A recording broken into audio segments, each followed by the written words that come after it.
All right. I believe that we are live here for the NBA draft lottery and final draft preview ahead of our second off season.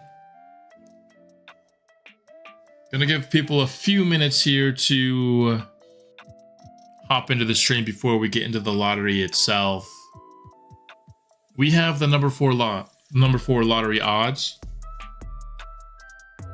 So if you're just going based off odds, most likely we're picking somewhere between like 4 and 6. Of course, we have a decent chance at number 1. It's somewhere around 12 or something. At number 1, would love to get number 1 in this class. Would love to get number 2 in this class. The third best player I don't think is a great fit. But if we can get somewhere 1 or 2, but then 4, 5, and 6, excuse me, I do think are pretty good picks. Better in this draft than in other drafts for sure, I would say. But let's find out exactly where we pick here.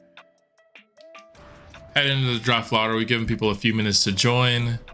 Here's a look at where everything shakes out. One thing that is incorrect here. This has Utah's pick going to OKC. That pick is top 8 protected. And with Utah having the number 1 odds, they're guaranteed a top 5 pick. So this is going to Utah. After the lottery concludes, I'll be sending this pick back to Utah. So the Thunder are not getting 2 lottery picks in this draft. They're just getting the Clippers pick. But it's the Jazz, the Magic, and the Lakers tied for the number 1 odds. We're right behind them at 12.5%.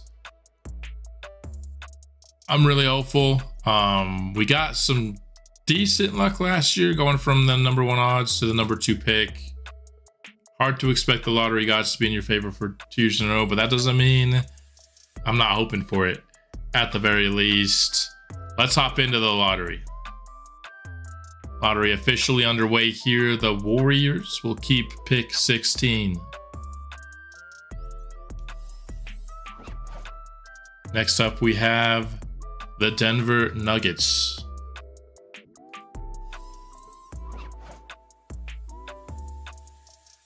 Cleveland keeps 14. There's not a lot of movement typically on this furthermost left column, but hopefully it's got to stay that way here.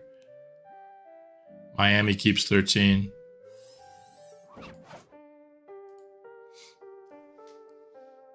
The Spurs picking at 12. Next up, we have New Orleans keeps their pick as well. So far, outside of the top 10, no movement. That's what's kind of you expect. That's what you love to see.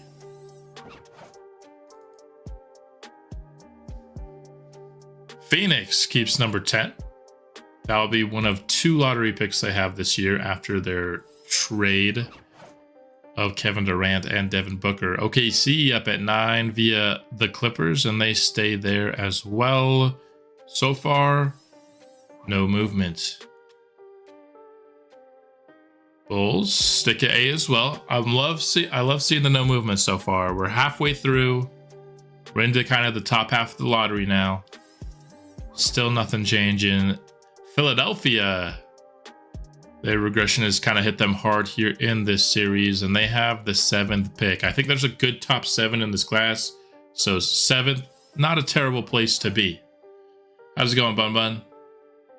Phoenix is the first team to jump here in the lottery. They made the trade to tank, and they're getting a top 4 pick here, which means our pick is now scheduled to be 5th. It isn't, though. Orlando drops to 5th. Okay. So Orlando, that trade does not end up working out for Orlando, unfortunately. And we are at 4.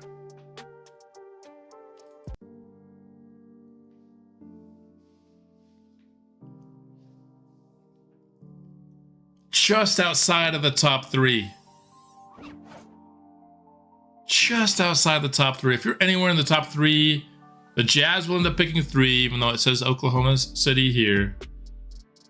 Which means the Suns might land the number 1 pick in this class.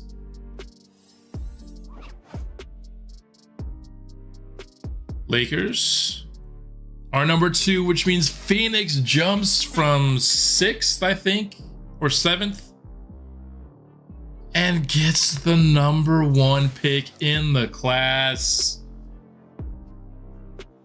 Magic have to be kicking themselves for that trade now. I mean, at the time, it was a very reasonable trade, right? Because they traded a 7.7% chance for a 14% chance. The lottery gods just weren't in their favor. The pick they had ended up being number 1 overall. I don't actually remember. We're going to go over the prospects here and what 4 kind of means for us right now, pretty much. Now that the lottery's over. Number 4, was hoping for a top 2, obviously, again, but you can't always get there. Number 4 is better in this class than most classes, but it is outside, I think, of the top tier of this draft class. We're going to get kind of a second tier player, which the second tier, like I said, of this class is better than most drafts. But let's do the staff and then we'll do our final draft preview. I know I said I was going to do it right now, but we'll do the staff first real quick. Only have 2 decisions to make here. We have Team Doctor. This Navarro guy looks pretty good. Ooh, Jameson has 3 silver badges and a gold badge.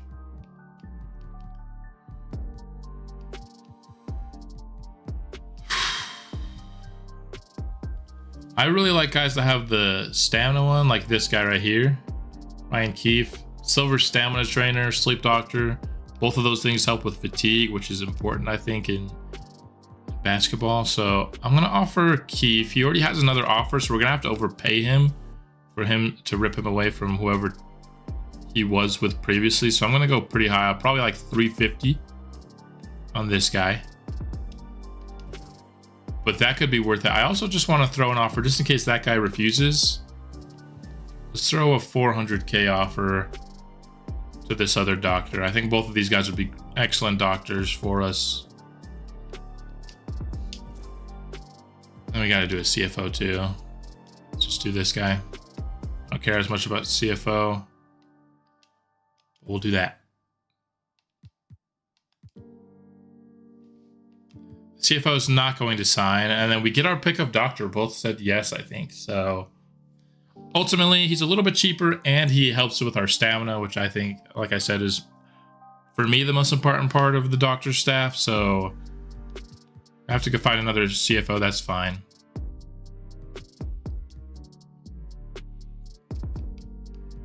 There's this guy right here. Oh, he has 2 offers. Oh, this is the same guy. Can I increase it? 1.2 mil.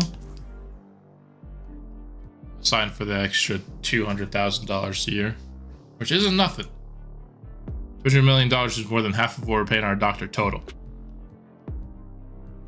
Last thing I want to do here is, do we assign one more person to our scouting staff? Next year, we don't have our first round pick, so I kind of want to start being good. If we take it away from scouting, I don't want to have less than 2 on any of these 3. Always want a minimum of 2, so I don't want to take away from. So the question is it better to have 4 and 4, or can we transition to 5 and 3? I think we can transition to 5 and 3 here. Just because we don't have our own first round pick next year, we do have first round picks. And now that we have number 4, there is something that I want to talk about. But I think this is going to be our staff for next year. So we're done with that. Like I said, though, there's one thing I need to do here really quickly. I need to give the Jazz their first round pick back.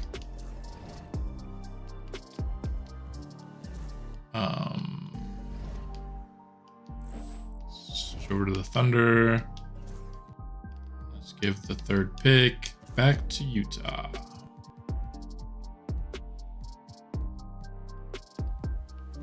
Just give us a second. I think they might accept that trade. They will. No surprise there. The Jazz want their first round pick back. Do that real quickly. So let's talk about the draft now.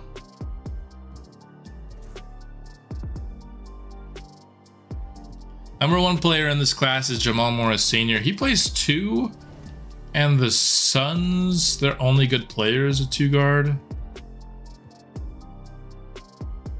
Who's still, of course, under contract, so they might not even take him first overall. They're at the point of the rebuild where I don't think they should consider team need. I think they should just take the best player, which I do agree with the consensus that it is Morris Sr. One thing we could do is we could trade, change Morris Sr.'s position over to small forward, so it's more likely Phoenix takes him, because otherwise they're probably taking Albert Ellis, which they need a point guard, so that would be a terrible pick for them. But I don't want them to not be willing to take Morris because of his position, because I think that would be a bad idea. I also think Morris could very easily play small forward. So what I think I'm going to do is I'm going to change his position to small forward. He's 6'9", 243 pounds. He could very easily play small forward. You're watching mine and Stumpy's. Hey, Stumpy's does great work with his franchise series. He goes up to an 83 overall at small forward. Dang. Should have made that move a long time ago. He's 6'9", 243. That's more small forward than 2 guard, but he can play 2 guard very easily because he's insanely athletic. But Jamal Morris Sr. is the number 1 player for us. I think now that we picked number 4, it comes down to Jackson Mays versus Clifford Holland. Let's take away the sad music. We're not really sad anymore. Let's pull up this one right here. Clifford Mays, not versus Esteban Gonzalez. Sorry, not Clifford Holland. I like Gonzalez over Holland. So let's talk about those guys, just in case you forgot. Need to refresh your memory a bit. Starting here with Jackson Mays. The strength of Jackson Mays' game is his supreme passing ability and athleticism. I think he's a very unselfish teammate. I think he's somebody that could ultimately eventually offer somebody that's like top 5 in the league in assists every season. But even more than his passing, he has an elite first step. He can drive by guys seemingly with ease. Now, this was at the collegiate level. It's, of course, always going to be harder to drive by guys at the NBA level. But at 6'4", 214 pounds, that's really good size at the point guard spot, especially considering he has a 6'11" wingspan. Look at these guys. This guy's arms. They are nearly down touching the knees here in these clips. So really long arms, really fast. I think is going to help him finish on the inside, be a really good driving threat. And also, I just think he's a really good fit for the 7 seconds or less system, because you push it to him, he's going to drive quickly to the hoop. I think he's going to be good at setting up quick possessions. I really like this kind of player here in Jackson Mays. Now, in terms of his upside, it's only listed as B here, which is the worst of anybody that you're considering in the top 7. But he still has that All-NBA upside, so his boom potential is still there, but his kind of average outcome is the worst out of any of these guys. So that's something you have to consider. That's kind of why he is ranked as 7th out of 7. Out of these top 7 guys, he's consensus ranked the worst. Doesn't have a lot to hang his hat on apart from his athleticism in year 1. But I think Jackson Mays is going to be a really good player, and not much of a shooter right now, unfortunately, which is another reason he's down towards 7 apart from his upside. But I think he could eventually be really, really good, and I'd be willing to take him at 4. The other player you consider here is Esteban Gonzalez. If you forgot about Esteban Gonzalez, and sorry, I forgot to put the music on these, so the music keeps cutting in and out. But Esteban Gonzalez, if you forgot about him, he's 7'5", and that honestly, right now, is the best part about his game is that he's 7'5". Doesn't do a ton right now. Not quite the dominant interior force you like out of a 7'5" player. Doesn't rebound at a super high rate, which is very important to me. Although rebounding is one of his best attributes right now. There's just nothing he comes in day one and he's really good at other than being just a dominating 7'5" presence. But he shows glimpses of eventually being a really good interior center, somebody that, you know, with that frame is going to eventually eat up all these rebounds, eventually going to be a great rim protector, eventually going to be a good post threat. Apart from him not having a lot to hang his hat on year one, which is honestly very similar to Jackson Mays, just Mays has the athleticism to hang his hat on year one. Gonzalez is like the slowest player I've ever seen when I've done clips. Like, it's crazy how slow he is. So that's something to consider. He's not ever, I think, going to be a good perimeter defender because of that. His length might help him in areas, but he's not like Victor Wembanyama, where he's 7'5" and can move. He's 7'5", and this dude is slow, despite the fact that he's kind of skinny. 250, 475 isn't that, you know, built out, but he has that A+ potential. Bill Walton Hall of Fame. This is the guy you take and just say upside. So it's more like, do we want somebody that maybe fits our team a little bit better right now? And I think is a little bit more of a position of need. Talked about Jalen Duren, whether we're going to re-sign him or not. The comment section was very in favor of re-signing Jalen Duren, so that is my plan right now. But Esteban Gonzalez could be an eventual successor to him because he has insane upside. And we do kind of need backup center right now. But Jackson Mays would probably start for us next year, whereas Gonzalez would probably come off the bench.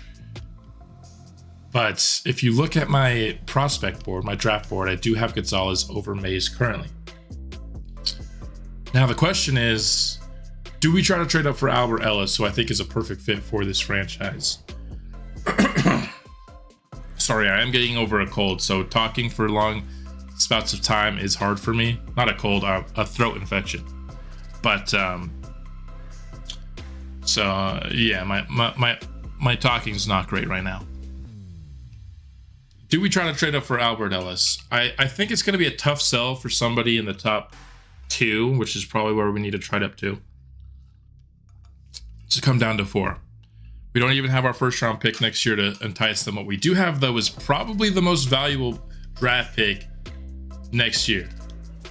We have Utah's unprotected 2027 first. That is, I think, without a doubt, the most valuable future pick asset in the league right now. Utah was like 5-6 games worse. I can't remember exactly, but they were way worse than any other team this year. And if you look at their roster, now you may view this as a good thing or a bad thing, but they don't have like hardly anybody under contract either. Trae Young expired. Keontae George is there.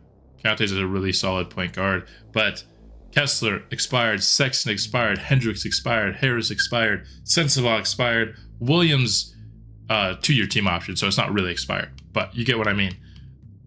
This was the worst team in basketball last year, and the first half of their roster is non-contract. So that 2027 Utah first that we have, I don't know how, well, I know how this happened. I think after Utah traded for Trae Young, I don't think anybody expected the Jazz to be this bad, but they have been. This was the pick sent to Atlanta, and then Atlanta sent it to us in that Markkanen for Trae Young swap.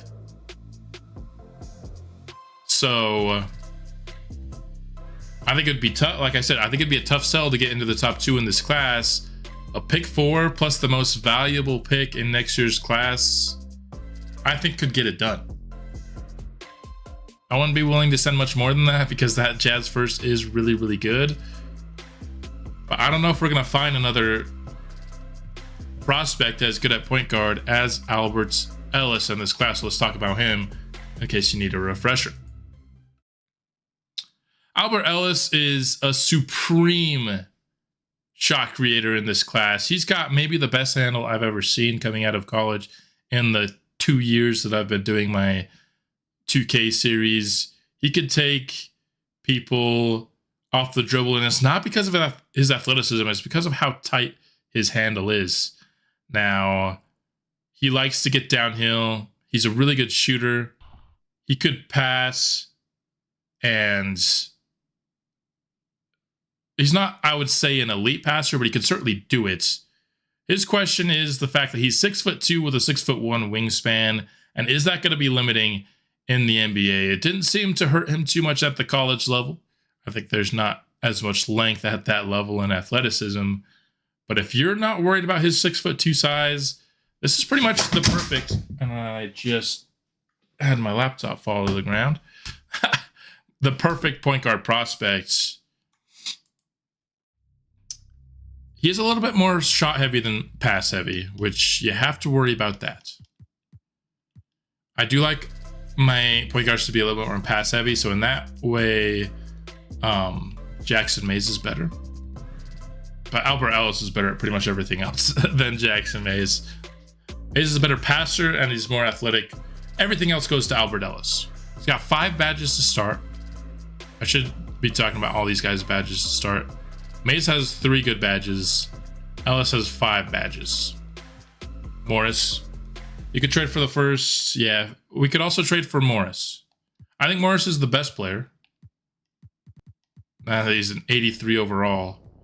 I think he's the best player, but maybe not as perfect of a fit. But do you think about fit here? Ellis has all-NBA upside. Darren Williams, floor starter. As a Jazz fan, if you got a floor of Darren Williams, that's pretty good. Darren Williams was awesome when he was in Utah. But look at all those A's. It's pretty insane. It's just he's 6'2". Or we could even try to go after Jamal Morris Sr., like Bun Bun's saying here, with the Utah first. Question is, do we want to keep that? We don't know who's going to be in next year's draft class. No clue. We could have the best player to ever come out of a draft class. So that's the risk, right? In real life, most of the time, teams have a little bit more context as to who's coming out next year, whether a class is going to be good or bad. Not in 2K. They're generated at the end of this offseason. But I think these 2 players are good enough that I'm confident they'll at least be on par, if not even better than the top players in next year's class. They're both really good. Dante Hardy's also really good, by the way. We haven't talked about him, mostly because he's just not a great fit. We already have Saramago, and Hardy's just kind of a lesser version of Saramago in my mind. Somebody's going to get a really good player in Dante Hardy. It's just not going to be us. Unless he falls to 4. If he falls to 4, then I think you consider taking him, even if it's not the best fit. He could probably play the 3 with this skill set, honestly. I don't think it'd be perfect fit, but at that point, he might just be good enough to take over a better fit.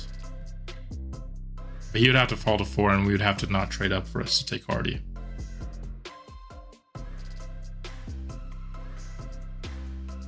Albert Ellis, yeah, I think you hit it right on the head. I think Albert Ellis is going to be Kyrie Irving in the league if he hits. If he hits, I think it's exactly Kyrie Irving's kind of skill set, and that's what I kind of wanted to talk about, this passing. He's definitely able to pass. A lot of his assists, though, are going to come through just running the offense. He's not going to create a lot of assists. When he is creating, he's creating most of the time for himself, which is fine. I'm fine with the score first point guard. Like I said, I usually like the more set guys up point guard, but when you're this good at scoring, then heck, I'll let you be the score first point guard. I don't really worry. And Jamal Morris, yeah, I think Jimmy Butler is a good comp. I think DeMar DeRozan's a good comp. Exaggerated history. We got number 4 in the lottery. That's where we're picking. The Suns pick first, the Lakers pick second, and the Jazz pick third ahead of us. So right now, what we're talking about is weighing: do we stay at 4, or do we use Utah's next year's first, which is I think the most valuable pick in all of basketball, to trade up? I think you take Albert Ellis and convey Alonzo to shooting guard. I think we take Ellis. I might still want to keep Lonzo at point guard because one of our problems last year is that our second unit had no passers. And so I think if we could have Lonzo kind of be our second unit point guard, that would severely help our second unit scoring a lot. I'm scared with Albert's wingspan. So am I. He's definitely risky. But if he hits, he's going to be like Kyrie Irving. He's going to be insane. If the height and the wingspan don't come back to bite him in the league, he's going to be very good. And they'll always come back to bite him, at least on occasion, right? Like, he's going to get shots blocked, but so does every point guard, you know? It's not like it's going to be no problem at all, but if he can overcome it, like, there are shorter point guards in 2K. Yeah, Alonzo would basically become our 6th man, and he would play some minutes of the 2 so that he could get good minutes. I'm just saying he'd run the point on our second unit. Whether or not he'd start, I'd have to figure out, but he would run some too. Like, there would be times when Ellis and Lonzo would play together, but I think most of Lonzo's minutes would be at the backup 1. So it seems like chat likes us at least attempting to trade up, which I think is good. Because really, what's his passing tendency? It's projected to be in the low 50s. The tendencies never exactly translate. They're always, but I think his dish to open man tendency is projected to be 51 or 2, which isn't great for point guard. Whereas Jackson Mays, let's see where his is. I know it was high, but I can't remember where it was. Dish to open man is 95, dude. That might even be too high. But that's why I like Jackson Mays. This dude's gonna set guys up. Whereas Albert Ellis is gonna be in the 50s, probably. Maybe even low 40s, but probably the 50s, I would say.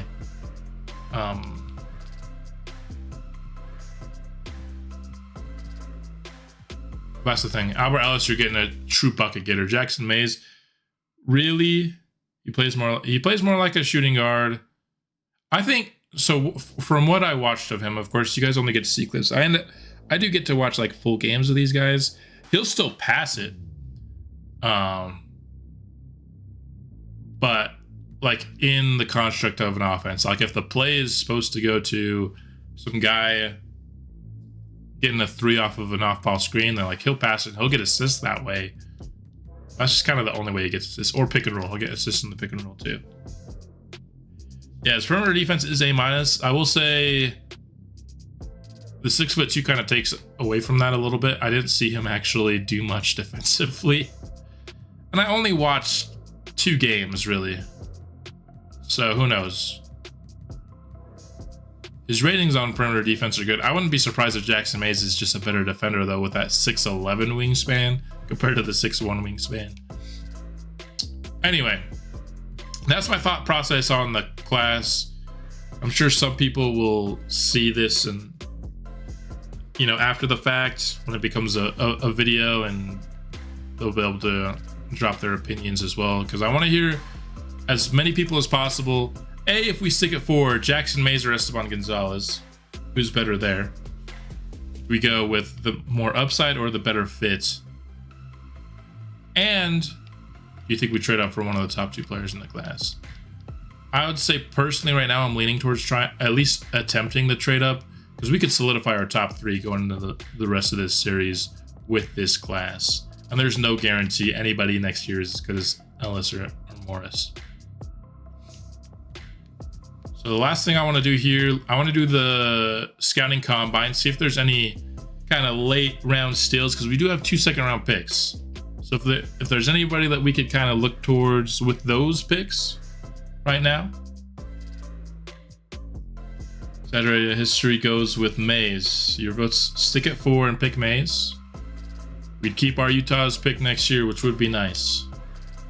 Jackson Mays, no surprise, he's the fastest player in this class. Benjamin Cardinal after that. He has promising prospect, which usually means he's terrible at everything. I mean, they're mostly C's at least. Ceiling starter, though, probably not him. This guy's 6'0". Got Owen Love. Donovan Mitchell. I like Donovan Mitchell. Again, I'm a Jazz fan, so love my boy Donovan Mitchell. A- athleticism, that makes sense with him being one of the fastest players in the class. I mean, Owen Love's not bad here. We have him scouted at 80. Shooting guard, Owen Love. We might have him in for a visit. I also want to know, is anybody just a good shooter? Connor Wells leads here.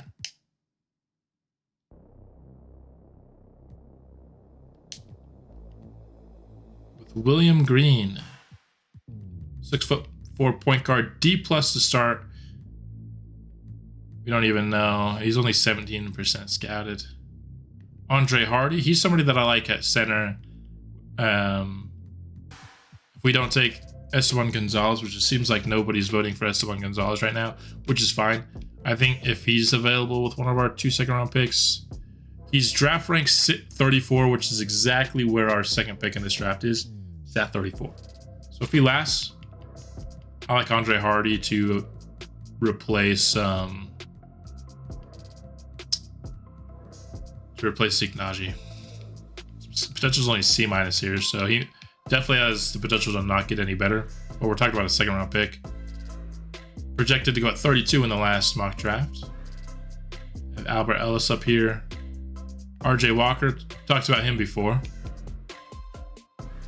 Falling some to 11. What? This guy is supposed to go in the 20s. Well, if he's going to go in the lottery, then we have no chance out of him. But if he falls a little bit, he's my favorite center to take later on in this class. Owen Love shows up again. Love to see it.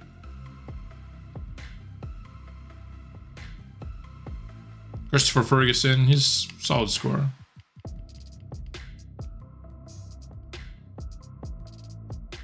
With a Klay Thompson ceiling.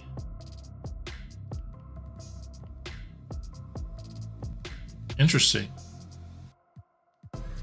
What's his? He's got it 93%. We could finish that off in pregame workouts too. So I think we found 2 players that I want to get a little bit more information on. They're both shooting guards. Let's do Owen Love and was it Chip Daniels? No, it's Christopher Ferguson.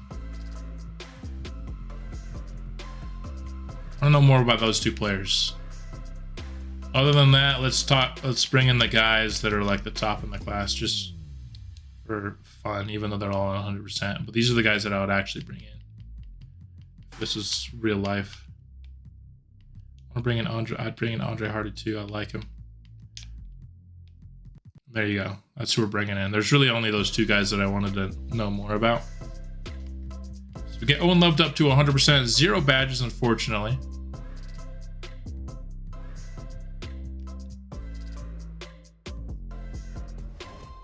I gotta add these 2 guys to our board now so I don't forget about them. Christopher Ferguson, 0 badges on him as well. That's fine. Add him to the board. Both guys are 68 overall, so they're not going to be great first year, but they showed at least enough kind of in the combine and in their grades to consider them in the second round for sure. D- at basketball IQ is kind of rough, but there you have it. I think that brings us to the draft. The draft will be next episode. We'll be doing the off season. That will be coming out Monday. So once this stream is done, hopefully we get even more opinions so I know kind of what you guys are thinking. My thoughts is if we can go something like this, 4. And the Utah next year first, which is only 2.5 stars right now. Probably trying to get that 2 from the Lakers. And we'd allow ourselves to trade with that because even though the stepping rule exists, you can still trade picks like after they're made. So this would be a, you know, a thumbs up deal until draft night. And then once the Lakers make the pick, they trade it to us. I think would be, or if one of them lasts to 3, give each other first next year back, which would be cool. Between Jamal, Alberts, and other point guard, which is Mays, I don't mind either one. Yeah, I think we got good options. 4 wasn't exactly where we wanted to be, but I think it puts us within striking range of trading up if we want. I think it gives us a good player if we sit back if we want. It ended up keeping a lot of options open for us, so not a bad place to end up overall. Would have loved to win the lottery this year, of course, but that's, you got a 12% chance, so it's not going to happen all that often. So yeah, it's just either trade up for Albert or Morris or stick and pick Mays, I think is kind of the thought process we're thinking. Gonzalez, unfortunately, somebody else is going to get the 7'5" menace unless some weird stuff goes down in the class and he falls a little bit and somehow we can trade up for him, but that's like a 2% chance, so I wouldn't bank on that at all. So this would be something that I'd be thinking about, the Jazz or the Lakers, to trade those 2 picks, trade up, or stick and pick Jackson Mays, unless Albert Ellis, the 6'2", scares other teams too when he falls to 4. That's, of course, the dream scenario. That's all I've got here for this live stream. Hope you all enjoyed figuring out where we draft, kind of talking through my thought process now that we know where to pick. You guys are kind of like my scouts. You guys tell me what are the best options, and I'm the GM. I'll make the final decision. But I definitely want to hear your thoughts. And so Monday, watching out for that off-season episode to drop, and we'll see just who becomes the newest members of our Vancouver Blizzard squad. But until then, bring